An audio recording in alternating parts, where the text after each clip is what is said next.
Ya, selamat pagi, siang, sore, dan malam. Kami dari KCB kelas C dari kelompok 2. Di sini kami akan coba untuk melakukan pembahasan terkait diskusi kami, yaitu BSI Teradata Case of the Misconnecting Passengers. Di sini kami ada 3 orang, yaitu Bariki Raihan Dava dengan NRP 18, kemudian Ikhlasul Amal dengan NRP 78, dan Farel Arizal dengan NRP 111, yaitu saya sendiri. Mungkin boleh lanjut. Nah, di sini ada 4 bahasan, yaitu case overview, objektif, analis, dan conclusion. Nah, mungkin sebelumnya kita mengenal terlebih dahulu dari Air London itu sendiri, yaitu maskapai Air London Internasional sudah beroperasi selama 3 tahun.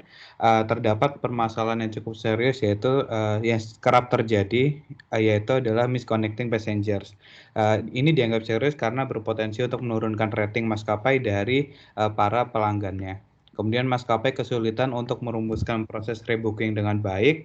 Karena kesulitan ini, maskapai merekrut konsultan profesional, yaitu tim BSI, untuk membantu membuat aturan dan panduan dalam proses rebooking kepada para pelanggan yang terdampak.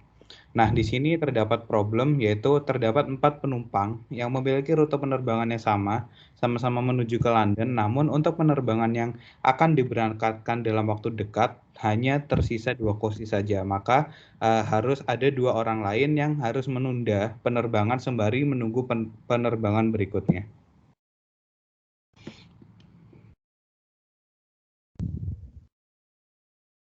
Nah, di sini ada 4 poin objektif yang dibangun tim BSI.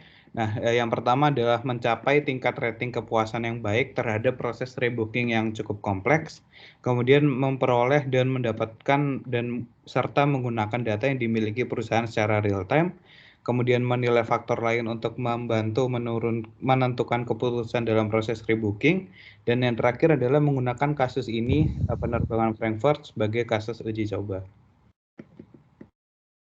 Selanjutnya saya Bariki dengan NRP 18. Di sini akan ada beberapa analisis. Untuk yang pertama yaitu analisis rute penerbangan. Di sini terdapat 4 penumpang yang terdampak oleh misconnecting passenger. Berikut profil dari 4 pelanggan tersebut. Untuk Jason Chang akan melakukan penerbangan dari Kairo menuju London melalui Roma dan Frankfurt. Kemudian untuk Lana Kaliki akan terbang dari Roma menuju London melalui Frankfurt. Kemudian untuk Steffi Schneider akan terbang dari Narita menuju London melalui Frankfurt. Dan yang terakhir untuk Conrad Hunter akan terbang dari Johannesburg menuju London melalui Frankfurt.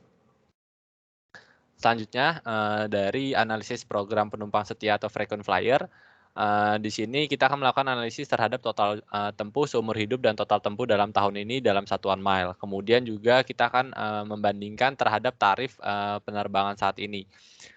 Di sini bisa dilihat dari analisis program penumpang setia didapatkan informasi bahwa Conrad Hunter dan Jason Chang memiliki jarak tempuh total terbesar bersama Air London. Didapatkan pula informasi bahwa Steffi Schneider dan Conrad Hunter memiliki tarif penerbangan yang termahal dengan harga €4.280 dan €1.700. Jika Air London mengutamakan pelanggan yang lebih sering terbang bersama Air London, maka Jason Chang dan Conrad Hunter akan diprioritaskan untuk terbang terlebih dahulu. Hal ini dikarenakan Steffi Schneider yang memiliki tarif tiket tertinggi belum pernah terbang menggunakan maskapai Air London sebelumnya. Selanjutnya, untuk analisis dari sudut pandang revenue, profit, dan juga frekuensi skor, di sini akan memberikan analisis terhadap pendapatan dan juga profit yang didapatkan oleh Air London dari masing-masing penumpang, baik lifetime maupun dari penerbangan tahun ini saja. Analisis ini juga akan membandingkan frekuensi pembelian dari setiap penumpang. Untuk di sini ada beberapa istilah. Yang pertama revenue, yaitu pendapatan yang didapatkan Air London dari tiap penumpang. Kemudian ada profit score, yaitu kategori seberapa tinggi profit yang didapatkan dari tiap penumpang. Kemudian yang ketiga yaitu frekuensi score, yaitu kategori seberapa sering penumpang membeli tiket Air London. Dilihat dari analisis revenue, profit, dan juga frekuensi skor, maka Lana Kaliki dapat diberikan prioritas tertinggi dikarenakan memiliki profit skor yang sangat tinggi dan frekuensi skornya cenderung meningkat. Dalam kata lain, Lana Kaliki merupakan penumpang yang memiliki prospek yang sangat baik untuk kedepannya, walaupun revenue lifetime yang diberikan masih kalah dibandingkan dengan Jason Chang.